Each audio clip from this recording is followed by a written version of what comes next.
Hello, how are you today? I think you have practiced lessons well. Now, our ninth video. Today, our topic is obligation. Obligation කියන්නේ මොකක්ද කියලා බලමු. Obligation කියන්නේ භාෂාව පාවිච්චි කරන වෙනත් පාර්ශවයකට යම්කිසි බලපෑමක් කරන්න පුළුවන් වාක්‍ය රටා නිර්මාණය කිරීම. මේකදී obligations වර්ග කීපයක් තියෙනවා. පළවෙනි obligation එක තමයි compulsory obligation. අනිවාර්ය අනකිරීම. මේකදී අපි හුඟක් වෙලාවට පාවිච්චි කරන්නේ නීති, රීති, රෙගුලාසි සහ අනිවාර්යයෙන්ම කළ යුතු දේවල් ගැන අවධාරණය කතා කරන්න ගියාම අපිට මේ පාඩම අවශ්‍ය වෙනවා. මේකදී පාවිච්චි කරන උදව් පදය must. M-U-S-T. must කියන පදේ පළමු තේරුම තමයි මේක. obligation. must. යුතුයමයි. යුතුයමයි කියලා සිංහලෙන් කියන්න පුළුවන්. නොකළොත් දඬුවම්. අනිවාර්යයෙන් මේ පිළිපැදිය යුතුයි. දැඩි නීතියක්.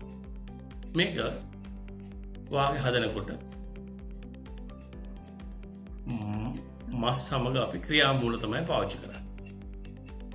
එතකොට කර්තෘ පදේ මස් පදේ අනිවාර්යයෙන්ම දාන්න ඕනේ. ක්‍රියාමූලයක් දැම්මම සරල වාක්‍යයක් නිර්මාණය කරගන්න පුළුවන්. මේක වර්තමාන හෝ අනාගත දෙකටම එකයි. මෙන්න මෙහෙමයි වාක්‍ය කියන්නේ. මම ඉස්සරහින් ඔබට මම අණ කරනවා you must pay the bill. ඔබ බිල ගෙවිය යුතුමයි. You must obey the law. ඔබ නීතියට කීකර විය යුතුමයි. You must spend your time in the class silently. ඔබ පන්තියේදී ඔබේ කාලය නිශ්ශබ්දව ගෙවිය යුතුයි. එතකොට එහෙම කිව්වොත් එහෙම ගුරුවරේ ඔය විදුහල්පතිවරේ අපි කෑ ගැහුවොත් ගුටි ගන්න වෙනවා. ඒ තරමට බලවන්තයි මෙම විධානය. මේකෙන් ගොඩාක් විධාන අපිට හදා ගන්න පුළුවන්. මස් සමග ක්‍රියාමූලයක් ගත්තාම ඕන විධානයක් කරන්න පුළුවන් ඕන කෙනෙකුට. යට විතර නෙමෙයි ඕනේ නම් he, she, it, they ඕනම බහුවචන නාම පදයකට must දාන්න පුළුවන්. ඒ වචන බහුවචන ભેදයක් නැහැ. He must, you must, they must, we must, I must. එහෙම නැත්නම් children must, parents must. වලින් දාලා ක්‍රියාපදයක් දැම්මම වාක්‍ය හැදුවේ. මේක හරිය සරලයි. ඔබට must not දාලා කෙටි කරලා mustn't දැම්මොත් පුළුවන් යුතු නැහැමයි කියලා කියන්න. නොයුතුමයි කියලා කියන්න පුළුවන්.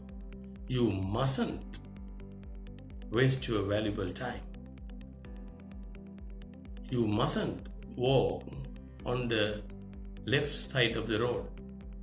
ඔබ පාරේ වම් පැත්තෙන් ඇවිදලා යාම එපා. කවුරු හරි කියනවා. ඒතකොට මේ විදිහට අපිට පුළුවනි mustn't කියලා දාන්න. ප්‍රශ්නයක් අහනවා නම් අපිට හැව්වේ must I pay the bill? මම බිල ගෙවිය යුතුමද? ඒ විදිහට ඕන කෙනෙක්ට must he pay the bill? Must he come now? Must they do the exercises? ඒ විදිහට කරන්න පුළුවන්. හුඟක් වෙලාවට තදබල නීති රීති සහ අනිවාර්ය ඒවා තමයි must වලින් අපි අහන්නේ කියන්නේ. තව ඉතින් අපිට ඕන නම් ප්‍රශ්නවාචී පදයක් දාලා තැවුවේ හැකි මුලට. What must I do now? මම දැන් කළ යුත්තේ කුමක්ද? Where must they come and stay? ඔවුන් කොහෙට ඇවිල්ලාද ඉන්නට ඕනේ? How must we behave here? අපි මෙතන හැසිරෙන්න ඕනේ කොහොමද? අන්න එහෙම අපිට ප්‍රශ්න අහන්නත් පුළුවන්. ඒ තමයි අපි කියන්නේ compulsory obligation. ඒ පළවෙනි එක.